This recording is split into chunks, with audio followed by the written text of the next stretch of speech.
Marrak eta 18 minutu Xabier Rekaldek profesionaletan galdu gabe jarraitzen du gaur Asier Agirreri 22 eta 17 irabazi dio Amorebi eta Etxanoko pilotalekuan,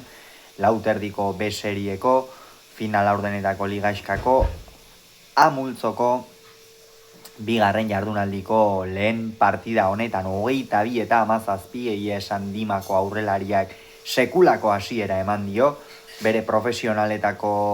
ibilbideari lehen partidan Aldaberen aurka irabazi zuen, aurrekoan batetik Agirrek Salaberriari irabazi zion Atarrabian eta Rekaldek berriz Murua gainditu zuen Bilboko Bizkaia pilotalekuan eta honen bestez gaurkoa amultzo horretako irabazleen arteko norgehiagoka izan da. Egia esan partida bikaina izan da goitik beherakoa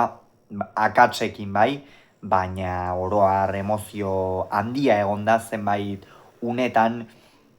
baina egia da, emaitza 22 eta 17koa izan da Xabier Rekalderen alde eta jokoaren zati handi batean behintzat Agirre baino gehiago izan da oroar. Partida hasieran abantailatxoa hartu du, oso garrantzitsua zen hasiera, badakigu Asier Agirre esperientzia handiko pilotaria da, urte asko daramatza jada profesional mailan, eta Xabier Rekalde berriz iritsi berria, beraz veteranoa gaztearen aurka izan da, eta hala ere hasiera horri bikain eutsi dio, jokaldi ikusgarriak ere egin ditu Xabier Rekaldek, eta ikusten zen gainera abiadura aldetik behintzat Agirre baino puntu bat gorago zegoela, eta hori Rekalderentzat ezinbestekoa zen, askotan profesionaletan hasieran batez ere defentsan gehiago kostatu hori baita, eta hori saiesteko gehien bat abiadura ematea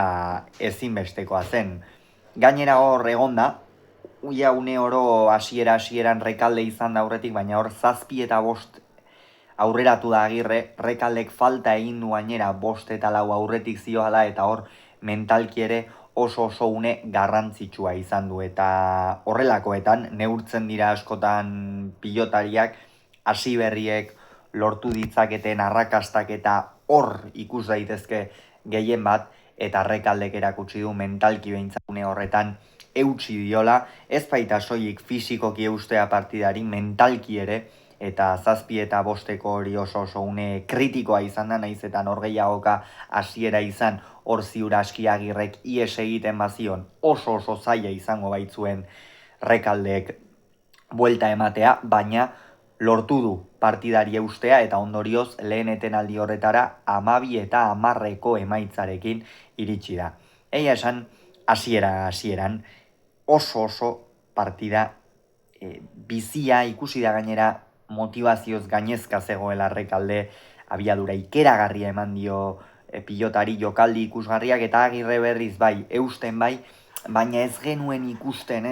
tantoak amaitzeko edo distira puntu horretan. Hala ere, Agirreren aurka noski beti partidak asko landu behar izaten dira, gaurkoan ere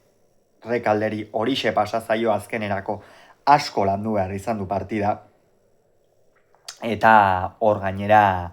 14 eta 10 aurretik joan da, baina gero hor 15 ere berdindu dio, eta hor egonda partidaren beste gakoa, ez une batean jada partidan aurretik zoaz, erakustaldia ematen ari zarain batean, baina zenbait unetan ere pilota batzu galdu ditu, oraindik ere hasi berria da, eta hori noski zuzentzeko dauka Dimako aurrelariak. Agirrek ere galdu ditu pilotak, biek ala biek, eta normala izan da, azkenean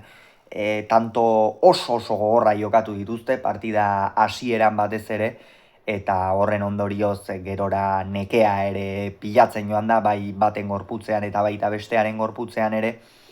eta partidaren erdi parera arte Rekalderentzat funtsezkoa zen fisikoki ongi iristea, iritsi da, eta ez iritsi bakarrik, Agirre baino gehiago izan da bigarren zatian, 18 eta 16 aurreratu da, eta gero hortikan aurrera tanto bakarra egin dio Agirrek, egia esan azken zati horretan ere erakustaldia eman du, sakearekin asmatu du asko Rekaldek, ia gehienak ezker horman sartu dizkio, eta bigarren pilotakada hori bikain baliatu du. Gainera,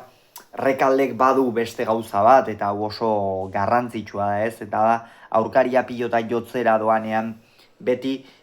kantxan ongi kokatuta egoten da. Hurbil kokatuta egoten da, oso erne, kontrapausoan harrapatu behar badio ere, eta hori garrantzitsua da pilotari batentzat, eta hori Rekaldek